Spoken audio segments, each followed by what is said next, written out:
And for the latest developments in the Kashi Gyanvapi case and its implications, let's quickly bring into this conversation Advocate Vishnu Shankar Jain, who joins me on this broadcast. Sir, what will the report of the Archaeological Survey of India achieve? Why is this so significant for you?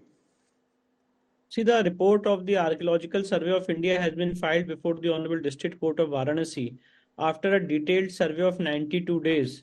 And let me tell you that in this survey, the Vazu tank area, the sealed area, has been left out. Apart from that, the rest of the premises, which is situated in revenue settlement plot number 9130, which is popularly known as the so-called alleged Gyanvapi Mosque, that has been surveyed in detail. And after a detailed survey of 92 days, a report has been filed before the Honorable Court. I also want to inform you that at the moment when I am speaking to you, the order of the court is out, and the court has allowed parties to be given a copy of the survey report, and there is no gag order on the survey report. So this report will be given to us, and there is no restriction on the media or any of the, you can say, channels to not publish it or not talk about it. There is no gag order of the Honorable Court as was earlier there. So this report will be made available to us, and then we'll have a detailed study of this report, and then we'll file our objections if required. Okay. Now, is the ASI report, in your appreciation, likely to answer that crucial question that is being asked by almost everybody in Kashi? Why is Nandi, the Vahan of Bhagwan Shiv, facing that Gyanvapi mosque, or the disputed mosque, as you say? See, we believe that the report of the ASI will do justice with the efforts which we have taken out in 92 days. The report of the ASI will throw light on various aspects of this case.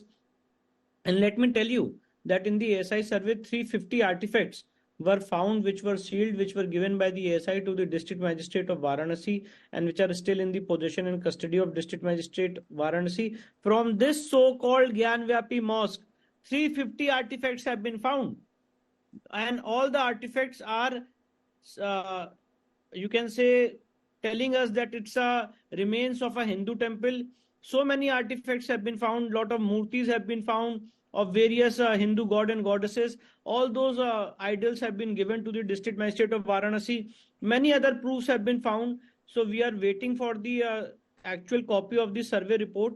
And when we'll get the actual copy, physical hard copy of the survey report, we'll discuss more about this. But I feel and I believe that the report of the ASI will give strength to our case, though we have already a very, very strong case, but the expert opinion of ASI will really help to solve this issue. That's a big story that you're breaking first here on India Today. There is no gag order on the ASI report. That ASI report can be made public. The court has ordered both sides be given that ASI report. Both sides are to study that report and file their objections, if any. But Advocate Vishnu Shankar Jain, how is this report different from the court commissioner's report, details of which are out in public domain, sir? See, the court commissioner scope was very different.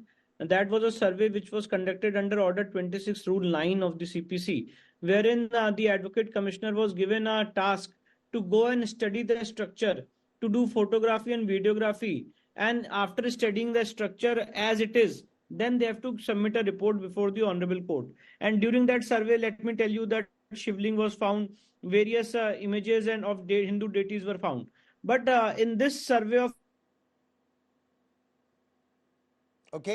Archaeological Survey of India, Rule 10A of the CPC. It's a scientific survey which has an opinion expert, which has a evidentiary value as an expert opinion under Section 45 of the Indian Evidence Act, just like a, you can say, post-mortem report or just like a forensic expert report. It has the same value. And apart from that, the ASI has gone much beyond the scope of Advocate Commissioner survey. There has been a lot of modern techniques which have been used in this survey. The ground penetrating radar has been used. Various other methods have been used, and after that this report is being given. So the scope and ambit and the domain of this survey is far much better than the report of the Advocate Commissioner. I want to understand from you, Historians like Professor Irfan Habib and some others say that it is a historical fact that bigoted Mughal Emperor Aurangzeb ordered the demolition of temples both at Kashi and at Mathura. It is also duly recorded in Masir-e-Alamgir. Now, how does this ASI report then, sir, take this case forward in your interest? See, definitely the Archaeological Survey of India report, I believe and I feel, will dwell into the aspect, and the moot point for consideration in all these discussions is that whether a pre-existing temple was demolished and it was converted or partly converted into a mosque. This is the pivot point for consideration in the report of the Archaeological Survey of India. And I think that the Archaeological Survey of India would have answered this in affirmative in their report. And the most crucial point for consideration before the ASI was that whether these three domes, whether they are earlier in time or whether the western wall is in earlier in time. So all these findings, dating exercise has been conducted in this report. GPR has been conducted in this report. All these exclusive and important information which has been gathered by the ASI will form part of the report, and it will help us in solving this issue and in deciding this crucial aspect that whether a pre-existing temple was demolished and a mosque was constructed over it. Okay. Now, even if a temple predated the mosque at Kashi, I'll come to Mathura in a bit, but I want to talk about Kashi for the moment. Even if a temple predates a mosque here, unlike the Ram Janmabhoomi case that predates the Places of Worship Act 1991, does the said and you know, does it not bar any change of nature and character of the place of worship, including in Kashi, sir? See, definitely you have asked a very important question, and it's not that I am arguing before you or I am making my submissions before you. My submissions have found favor with the Honorable Court. In Kashi case on 12th of September 2022, the District Court of Varanasi has held that this case is not barred by Places of Worship Act, because our plaint averment and our case before the District Court Varanasi is that till November 1993, we were worshipping in the premises in question. It is only November 1993 when Mulayam Singh Yadav government threw us out of the premises and they barricaded the entire premises. So Places of Worship Act has been enacted in 1991. After the enactment of Places of Worship Act, in violation of Section 3, we have been ousted from possession of this property. That is point number one. This same argument were found favor with the Honorable Allahabad High Court by judgment of the single judge bench of the Honorable Allahabad High Court by 31st May 2023. And the same argument has also been upheld in another similar proceedings of the Allahabad High Court in December 2023. So it has been categorically held that the Places of Worship Act does not bar ascertainment of religious character just by you entering into a mosque, and just by you entering into a temple and offering a namaz there would not change the religious character of the temple.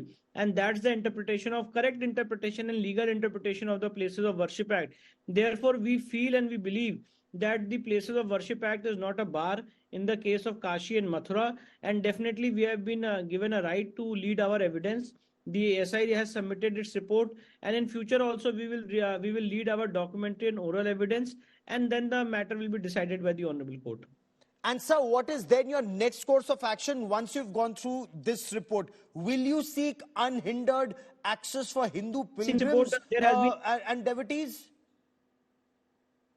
Let me also tell you one very important development in Gyanvapi case.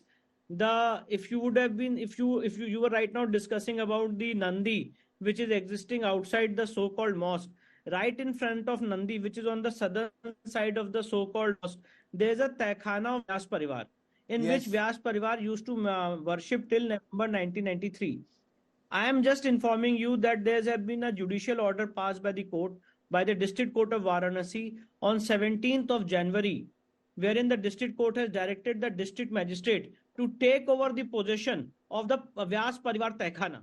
And in compliance of the orders of the District Court Varanasi today, the District Magistrate is taking possession of the Taikhana, the cellar, which was in possession of the Vyas Parivar till November 1993. The current position, spot position of the cellar is that earlier there were two gates which used to cover the cellar. And during course of time, during passage of time, those gates have been broken. and the Anjuman Intizamiya had an eye to take illegal possession of that Tehkhana of Vyas Parivar. So we have got that protection from the Honorable Court, and that Tehkhana, that cellar, will be within the possession of the District Magistrate of Varanasi. This order has been passed by the District Court of Varanasi on 17th of January. So today that exercise, while I'm speaking to you, that exercise is getting conducted. And our next course of action definitely will be to start puja and also to have survey of the Shivling, which we have found on 16th of 2022, 16 July 2022. Yes. So we also want to have a survey of the Shivlingam area, and then a comprehensive report will be submitted before the Honorable Court so far as the Vazu tank, the so-called Vazu tank area is concerned. And sir, just before I let you go, will your effort now be restricted to Kashi and Mathura after Ayodhya, or are you seeking justice for historical wrongs at other places of worship in our country? No, I'll be very, very categorical and candid in my stand. My stand is very, very clear that wherever temple has been demolished and a mosque or any other place of worship has been made, we will definitely fight legal battles for restoration of all those places of worship. And as of now, our cases are going on so far as Taj Mahal is concerned, Qutub Minar is concerned, Tile Wali Masjid is concerned, Bhoshala is concerned, Mathura is concerned, Kashi is concerned, and more such cases we are going to file before the Honorable Court. This quench for legal justice, this quench for justice for an entire civilization will continue till that time where we are not able to restore each and every temple. Each and every temple we will restore, and till that time our legal battle and this legal fight will continue. It's a legal fight, you say, that will continue for restoration of other places of worship that, according to you, were wrongfully destroyed or desecrated in the past. We'll track that story very, very closely. Advocate Vishnu Shankar Jain for joining me here on this India Today special broadcast. Many thanks. So two major developments have taken place. One, the ASI report is to be given to all sides, and there is no bar on details of the ASI findings, which were submitted in a sealed cover, be made public. Two, the Vyas Parivar Tehkhana will be taken over by the district magistrate, and even as we speak, that process is currently underway. We'll track that story very closely.